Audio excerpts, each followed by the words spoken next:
God, why are those so loud? This thing is clunky as hell.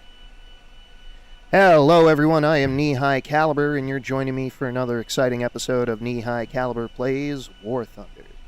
And we are currently sitting in the cockpit of a captured Japanese jet fighter.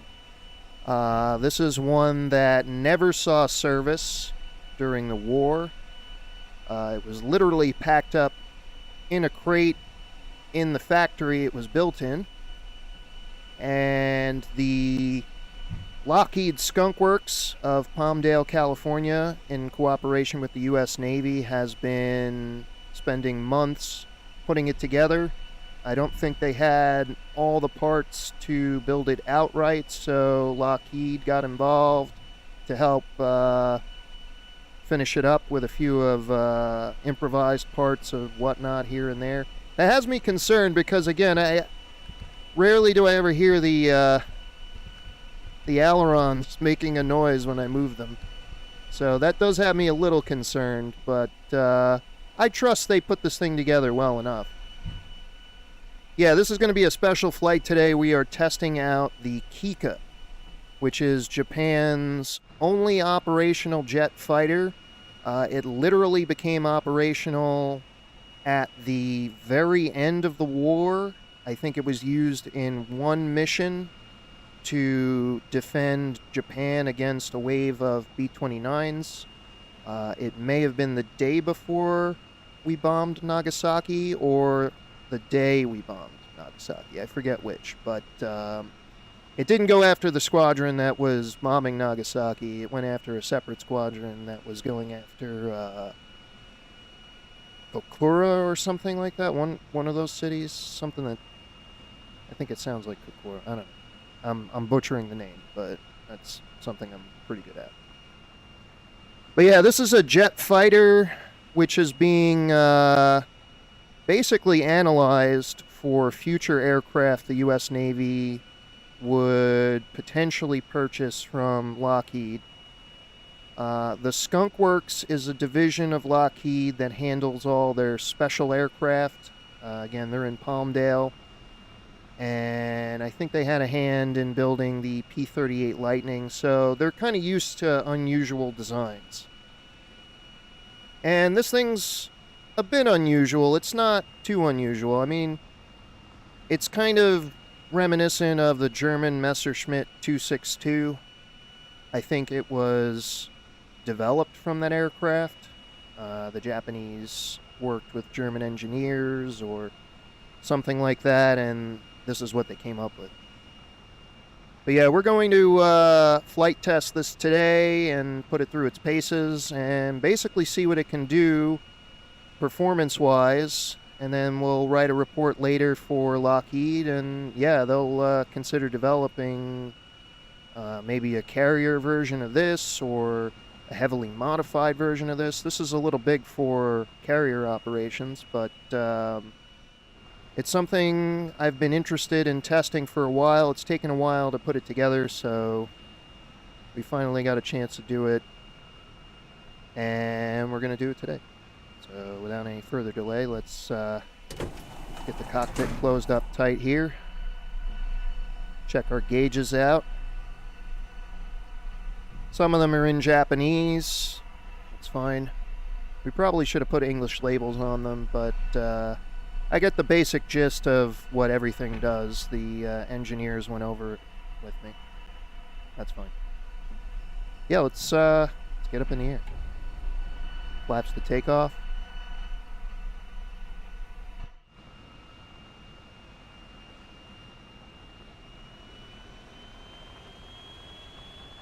Yeah, the 14th Fleet is cooperating with Lockheed to test this plane.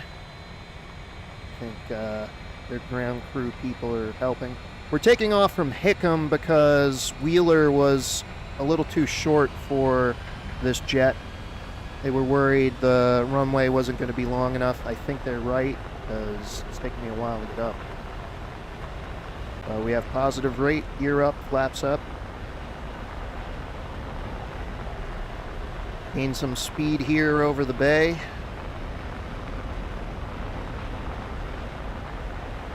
Still pretty empty here at Pearl, but that's because the fleet are still out on maneuvers doing whatnot.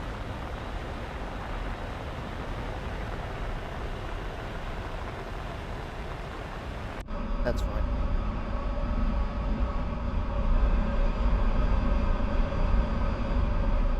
So we're at 320, 330, okay. Yeah, I've only ever flown one other jet aircraft, the P-59, and its performance was definitely not up to the standards of this plane. This plane is a lot faster. It's starting to shake a bit. That's concerning. We're up to 430 miles per hour, okay.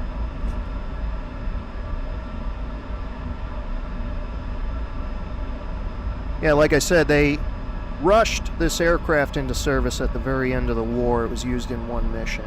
It wasn't very effective as far as I know, being that it's only armed with 2 cannons with about 50 rounds of ammunition per cannon, so 100 rounds total. You could see how in a single pass this plane would probably blow all of its ammunition. Oh, the fleet's on the opposite side of the island. Okay. We're going to be sticking to the bay mostly for this flight.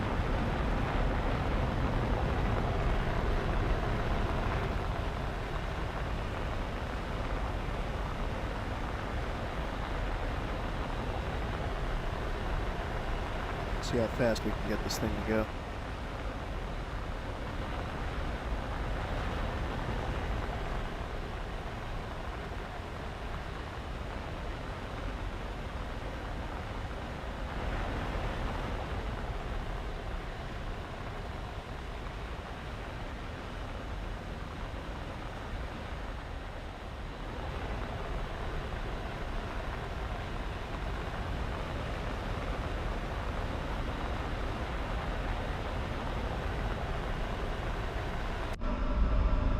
Really shaky. I'm not too happy with the way it's performing.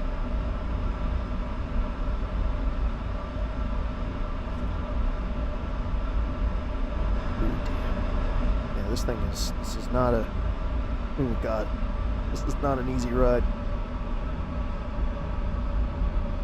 Alright, I'm gonna slow it down a bit. I think we're reaching the maximum speed anyway.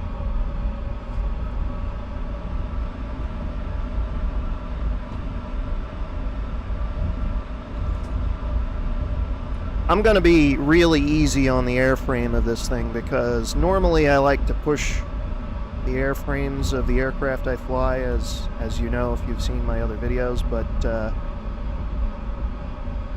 I mean, the engineers have been over this thing top to bottom. I want to say it's sturdy enough, but at the same time, who really knows? It was also rushed into production. So, there's that.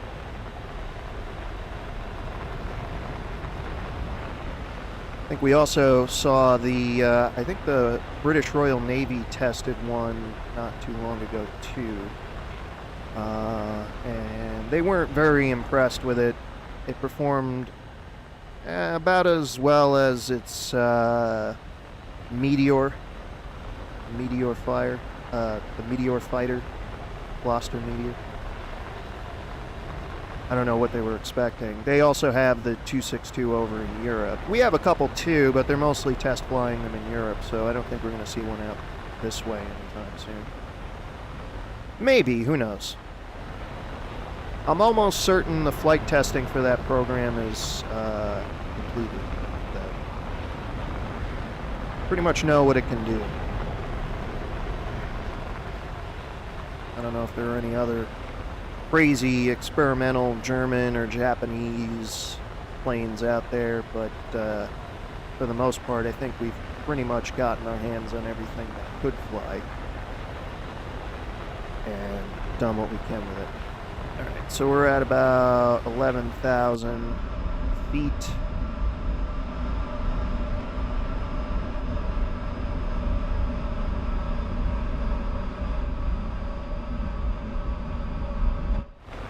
I'm going to drop this plane down. It really doesn't have high altitude capabilities because we don't really have an oxygen system aboard.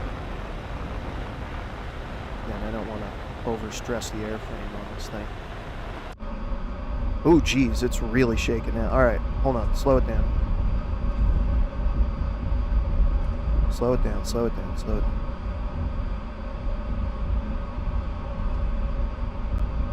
It's faster than the P-59, maybe even the P-80, but it's an angry aircraft. This thing is not happy we're flying it today.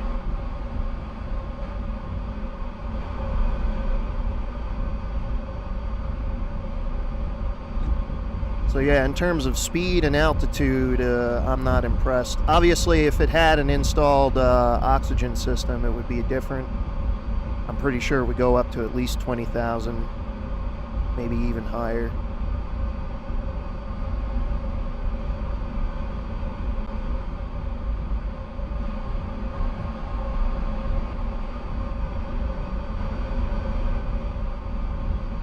But yeah, right now it's pretty limited in its capabilities, and I would say that handling-wise, yeah, its handling is being compromised by its structural integrity, and I'm not happy about that because I'm sitting in the damn thing. It's really angry, especially at speed. The shaking is reduced now, but it's still not the best.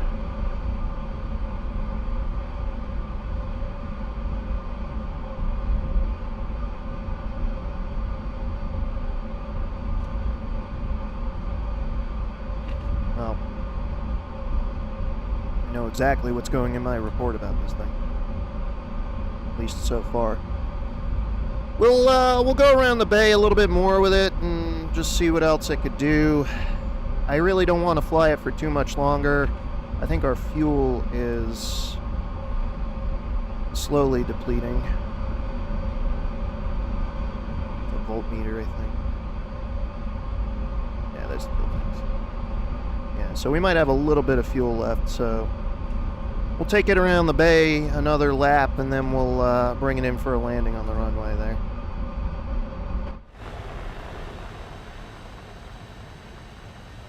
It's an angry jet fighter.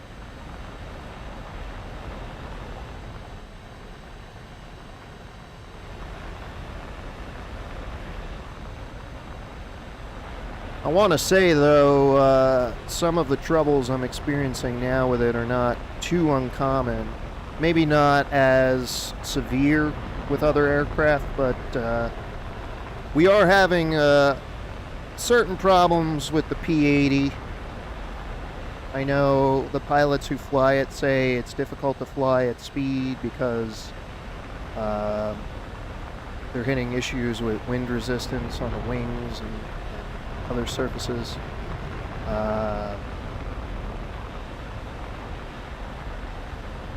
You know, having the engine technology is one thing, but we may have to redesign the whole aircraft in order to get it to fly appropriately at speed. I know engineers are working on that with other companies, so we'll see what they do. Lockheed's working on the P-80. I think they have a couple other designs on the drawing board.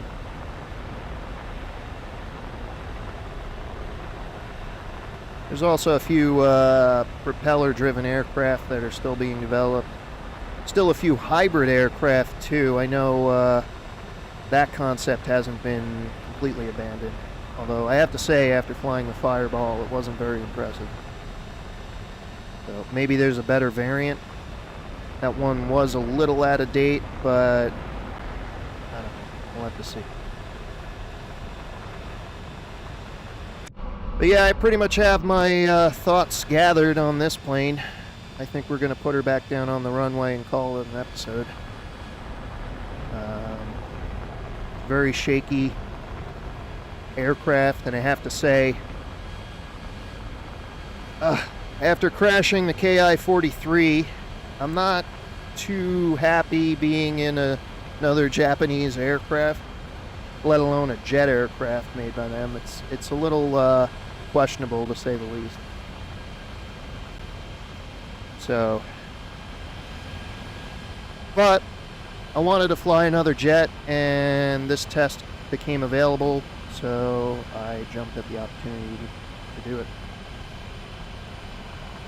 It's not bad. It's not good, but maybe it's a little worse than I thought it would be. I didn't think it was going to be horrible. It's not horrible, but at the same time, it's not great. So why don't we get this thing back on the ground, and yeah, we'll go to lunch, think about what we're putting in the...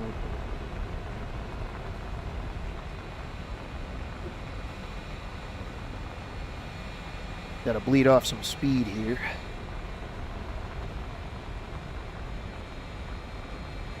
Don't want to land too fast with the structural integrity being the way it is.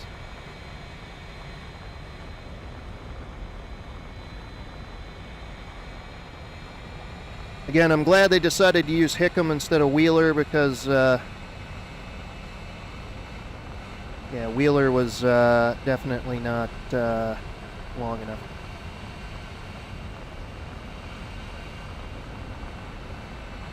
Oh, jeez. Alright, get this thing on the ground.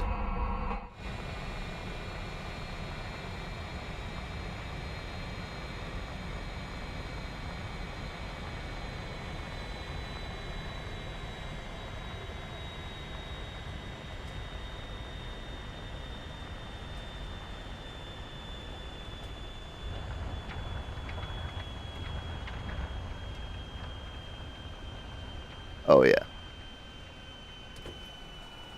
Wheeler's runway was not going to be good enough.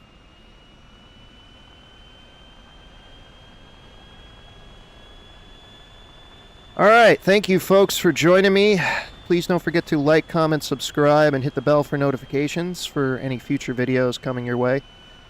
We probably have we have a couple big future tests coming up. I can't really go into it too much, but yeah, we may be involved in them. No idea. I know the Navy and the Army Air Force are preparing to do some big tests coming up. So we'll have to wait and see what happens, but keep that on the DL. Alright folks, I'm going to taxi up here and call it a day. Thanks for joining me.